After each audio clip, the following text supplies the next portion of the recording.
Goa. Today we will be preparing Remolata coated sea bass with some mashed potato and some assorted vegetables. Okay, now Remolata, let me talk about Remolata. It is nothing but a nice herby Italian sauce or a dressing which can be served beautifully with some fish, and it also goes very well with the meat. And can be given as a salad accompaniment or a dressing as well. So the major thing which goes, the basic thing which goes with Remolata are fresh parsley. We got lemon zest, which is the rind of the lemon. We have salt, some pepper, lemon juice, olive oil, and we put together, mix together. We can coat on top of the fish, or we can just pour on top of the fish. So let's have a look of the ingredients.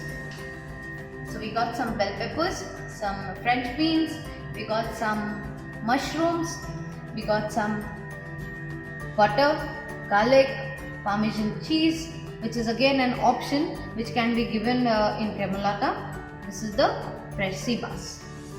So we got some good fresh fillets of sea bass, which I already cut in the morning and kept in the fridge. So what I'll be doing is, I'll just give a shape to it so that it looks good before we serve.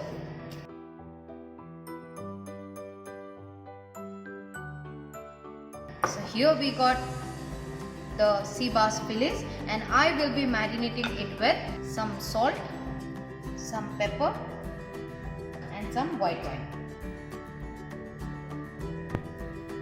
And once we marinate, you can even replace the white wine with some lemon juice if you are not keen in using white wine. And once we marinate, we can put it inside the fridge before we start cooking the fish. Now let's start making the Remolata sauce. So the ingredients required are parsley, garlic, some lemon zest, some lemon juice, some olive oil, salt and crushed pepper. We mix it together. That smells very nice, and we keep it aside. Now we prepare the vegetables to grill and give it along with the Remolata fish. Don't cut the peppers very small, because we will be grilling it, which will have a nice grill mark. So cut it into a triangle shape or a diagonal shape, which will give a good look to the dish. So we got the mushrooms also. What we'll do, we'll keep the stem intact and cut the mushrooms into half, which will actually make the dish look much presentable rather than cutting the stem and serving it. So let's keep the mushroom in this way. If the mushrooms are very small, you can cut half. If the mushrooms are very big, bigger than this, can be cut into 4 quarters. So we got the mushrooms, we got the bell peppers, which looks lovely together. We'll add some crushed pepper, some salt and some olive oil. Toss together. So we got some French beans. We have to make sure that the French beans are more or less similar in size, so that it does not look odd when we are presenting the dish.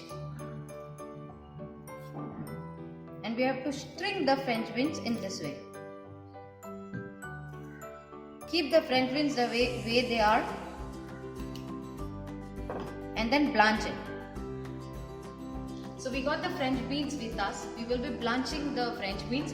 Blanching is a method where we put the vegetables into boiling water, which is boiling at 100 degrees Celsius, and we remove, and once it little color changes, we remove and we put it into ice cold water. So it refreshes the vegetables, and if it's a green color, it looks more green, and so it looks more palatable, more beautiful when it is on the plate.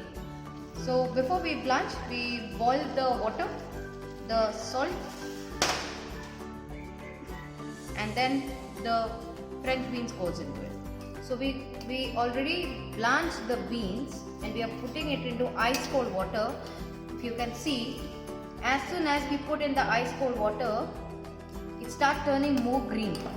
We have the beans ready with us. So we strain the ice cold water, and here goes our beans, which looks absolutely fresh and more brighter. So we put the pan on the gas, add some olive oil. Now we are ready to do the fish, the pan fried fish. Wait until the oil gets heated, and then the marinated fish, which we already marinated and kept in the refrigerator, need to go inside. So here goes the marinated fish. Make sure that the skin is down when you're putting in the pan.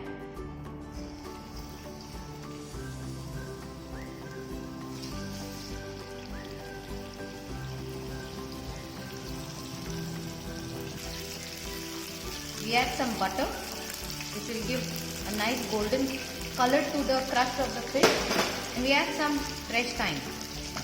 Now we turn the other side of the fish. Each side 2.5 minutes is more than enough for a fillet of a fish to get cooked. So now slowly and gradually you'll see the sides of the fish to get cooked. If you can see, the side of the fish will gradually get cooked, and then you can make out that the fish is absolutely cooked. So keep it on slow flame and let the fish get done. By the time our fish is getting done, we will do the mashed potato, which will be served as an accompaniment with the fish.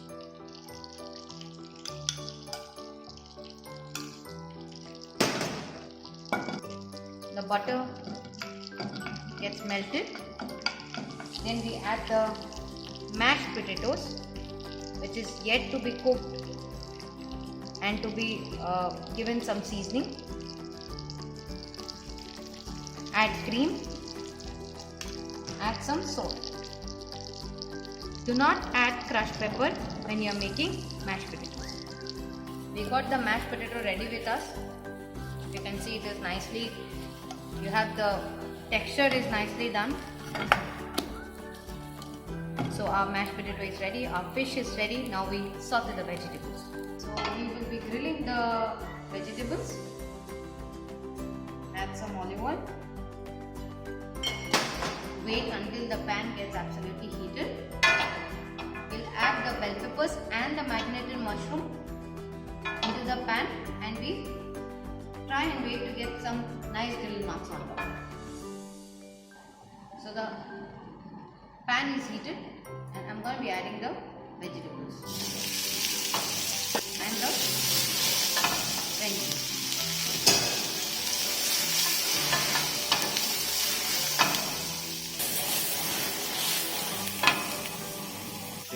You can see there are nice marks on the char-grilled marks on top of the vegetables.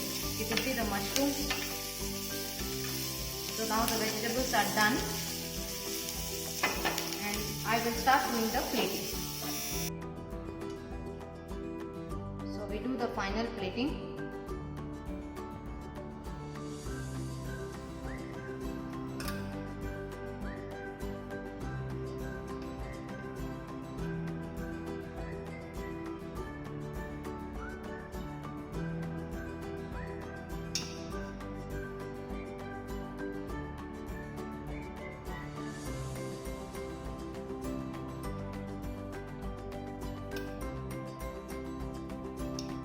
We do the fish, nicely been presented. And now, last but not least, we got some gremolata sauce on top of the fish, all over, a hearty and nice green sauce. We drizzle some Parmesan cheese, which is optional, and then definitely some olive oil, and please some nice slice of lemon to it. So that's our dish, the grilled pan fried sea bass with some gremolata sauce, mashed potato and assorted vegetables.